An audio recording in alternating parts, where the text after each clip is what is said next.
5. George Mikan. Teams: Minneapolis Lakers, 1947-54, 1956, head coach 1957-58. Influence: George Mikan carried pro basketball for the decade following World War II and nearly broke the sport. Exemplifying his domination was a famous marquee at Madison Square Garden declaring George Mikan versus the New York Knicks. Despite the slight at Mikan's talented Minneapolis teammates, the marquee spoke a truth. In his 8 seasons playing in the NBL, BA and finally NBA, Mikan's team won 7 titles. The only year his team didn't win the title was 1951, when he had a broken leg.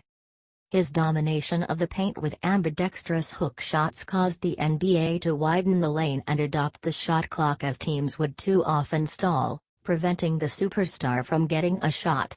The bespeckled Mikan's play was the catalyst, even if unintended, for revving up the pace and speed of basketball. Curtis Harris. 4. Tim Duncan.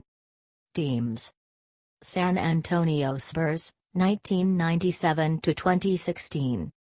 Influence: the résumé of 5 championships, 2 MVP awards, 15 All-Star selections and a 20-season record of incomparable consistency represent only a fraction of Duncan's quiet influence on the game he mastered. He also was the spiritual leader of basketball's most admired organization. Before you start handing out applause and credit to anyone else in this organization for anything that's been accomplished, remember it all starts with and goes through to me, said Greg Popovich on the eve of the 2014 finals. As the Spurs continued their reign of excellence and resilience, winning titles despite inferior athletic talent, the rest of the league looked to imitate them. A generation of NBA executives recognized that Duncan's emotional intelligence was the connective tissue that helped Popovich execute the vision in San Antonio. They then went out to find their Tim Duncan, so that they could fashion a team culture modeled after the Spurs. Kevin Arnovitz. 3. Elgin Baylor. Teams: Minneapolis, Los Angeles Lakers, 1958-71, New Orleans Jazz, head coach, 1974, 1976-79. Influence: Elgin Baylor had a remarkable career that always seemed to have an ill-fated quirk. He has the 3rd highest scoring average in NBA history, but never led the league in scoring for a season. He appeared in the finals 8 times and set a finals single-game record of 61 points, but never won a title. His play saved the Lakers franchise financially, and yet when he gracefully retired early in the 1971-72 season, that's when the team went on a record-setting win streak and finally won the championship. Regardless of the quirks, Baylor is a titan of the sport and human dignity. He showed the league what hang time was all about with an array of reverse layups, contorted one-handers and double pump jumpers. And after his playing career, he served 22 years for the often woeful Los Angeles Clippers, winning Executive of the Year in 2006. Off the court, he protested segregated hotels and restaurants.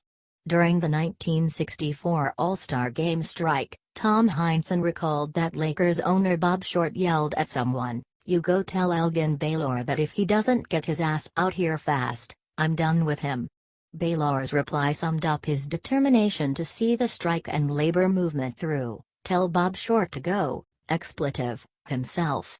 Harris. 2. Earl Lloyd, Chuck Cooper, Nat Clifton, Don Barksdale, and Wat Misaka. Influence: unlike with baseball and Jackie Robinson, integration in the NBA hinged not on a single player but on multiple players arriving in 1950, 3 years after Robinson's MLB debut. Though Chuck Cooper was the first black player drafted, Earl Lloyd was the first to play in an actual game. Nat Sweetwater Clifton was the first to join the league from the Harlem Globetrotters. Don Barksdale was the first black All-Star and before joining the NBA was the first black NCAA All-American and first black player to win gold in basketball at the Olympics. Lloyd would later go on to be the first black player to win an NBA title and serve as an assistant coach. In 1947, Wat Misaka joined the forerunner of the NBA, to become the league's first non-white player and the first player of Asian descent. Within a decade of the debuts of Lloyd, Cooper, Clifton, and Barksdale, the NBA had many black players, including MVPs Bill Russell and Wilt Chamberlain. Harris. 1. Steve Nash. Teams: Phoenix Suns, 1996-98, Dallas Mavericks, 1998-2004, Suns, 2004-12, Los Angeles Lakers, 2012-15. Influence: Mike D'Antoni might have been the intellectual godfather of the 7 seconds or less movement, but two-time MVP Steve Nash was the engine that propelled it. Bursting off a drag screen in transition, then probing into the gut of a backpedaling defense, Nash created the chaos and then delivered the pinpoint passes that found his three-point shooters and empowered the small ball that defined an era. When we first got Steve, it was like, okay, let's run, D'Antoni says, but he's already going. I'm like trying to direct from the sidelines a little bit, plays and stuff, set, but was gone. So I'm going, this is great. A revolutionary playmaker, Nash also was a superlative shooter who compiled a 49.0% average from the field, drained 42.8% of his 3,939 three-point attempts and shot over 90% from the free throw line. That combination of kinetic energy, creative passing and sharpshooting endures as a blueprint for the prototypical point guard in the modern, high-pace era of NBA basketball. Arnavitz.